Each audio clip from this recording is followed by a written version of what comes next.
I am Lilith Vatore. I know you've heard a lot about me. Veronika's story makes me seem evil and vengeful. I'm not. I've just been through hell. I've had so many issues, and my brain just doesn't work like it used to. I didn't used to be this way. I didn't ask to be a monster. I was forced to be this way, and it took a toll on my sanity. When the vampire takes over, it's like I have a split personality. Caleb is my sanity. When I thought I lost him, I thought my life was over.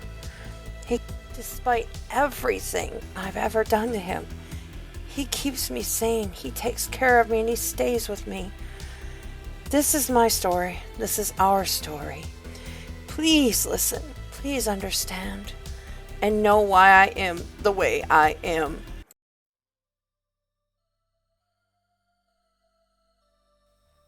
Caleb and I were born over 600 years ago to Camilla and Leandro Vatore. Our parents weren't the richest in town, but we were considered well off by many of the town. They were merchants to the royal family, so we were taken care of. We had certain standards we had to maintain. It wasn't a happy life, but I was content. Father was a strict man, and he could be very mean and abusive if defied. Mama was a mouse. She did whatever she was told and cowered to my father. On the morning of our 16th birthday, I woke to such a feeling of happiness. God, I was so happy. I'd fallen in love. When I had gone gathering herbs for dinner, I met this local boy who was from a neighboring village, but he was also poor, and he was a gypsy. I knew he wouldn't be accepted by my family. Caven was just a simple man, and I had been sneaking out to see him for a few months, and I knew my father would not approve. I just couldn't stay away from Caven. He was so addictive to me. In fact, we had actually gone a little too far and become lovers. And now I had to tell him he was going to be a father. I was so excited, but I was so scared. I didn't know what my family would do to me. I was worried what my father would do to Caven. But it was time. I wanted Caven in my life, and I wanted to marry him. He was the only thing I knew. He was my earth, my air that I breathed, and I was going to tell him today. Completely overjoyed, I went to go break my fast with my parents. Caleb was already gone, and he was a member of the king's army already. They recruit him young, and they get up early back then.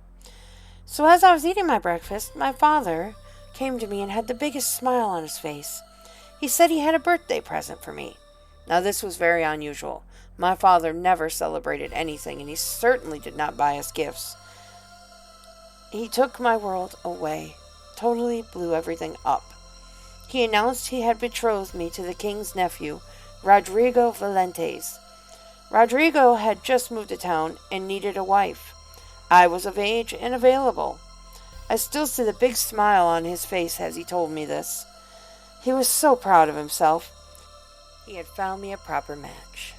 I looked to my mother, but she wasn't of any help. She simply looked away and let me deal with it. I didn't know what to say, so I said nothing, and I let him ramble on about Rodrigo.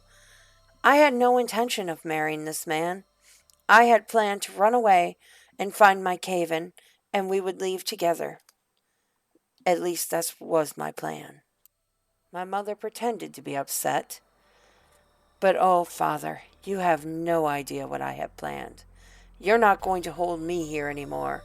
I'm going to take my precious baby and my man, and I am going to leave this horrible town and have my future.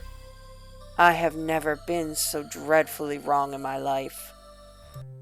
I ran to Caven's house as soon as I was able, and as soon as I got there, I told him about the baby and what had happened, and that my father was trying to make me get married.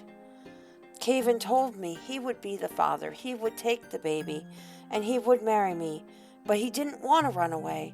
He wanted to confront my father and ask for my hand. We argued, things got bad, but in the end, I saw Caven's point. He held my hand and he told me, "We will be together, we will raise this child, and we will live happily ever after. You are my angel, and there is no one that can ever replace this or our love. So we went to my father. I told him I wouldn't marry Rodrigo. Told him I was going to have a child. He screamed at me that I had ruined our family. I would never marry a gypsy. He got into a fight with my fiancé, and I didn't know what to do. He slapped me and sent me to my room and told me that he would fix this. He was going to take care of things. I was scared. I had never seen my father this way, but I immediately went to my room and left him alone with Caven to figure out the details, not knowing what I was stepping into. After a little bit, all I could hear was arguing and fighting, but my mother brought tea to my room and told me things were being taken care of, everything would be all right, just to drink the tea and settle. But Mother, I told her, I want to marry Caven. I want to know that everything is okay and he is safe. And she told me, don't worry, honey. Your father is taking care of things. He has always taken care of us before. He'll fix this now. And I believed her. I believed everything my parents told me. I thought they loved me. And then I heard a terrible, horrible scream. Sudden pain took over my body. I was bleeding. I didn't know what was happening. I couldn't stand the pain. I dropped to the floor in misery. I heard that scream and I just knew Caven was gone. I knew my losses weren't done yet. That tea my mother had brought me was taking away my baby. They were destroying my body and my love. I was losing it all in one. Father said it was all for the best. I was to be married the next day and that Rodrigo was waiting for me. We were to just have a simple ceremony in the church so that my brother Caleb wouldn't know. He was scouting for the army and was gone right now and had no idea what was going on, or he never would have let it happen. So, in the church, I was numb.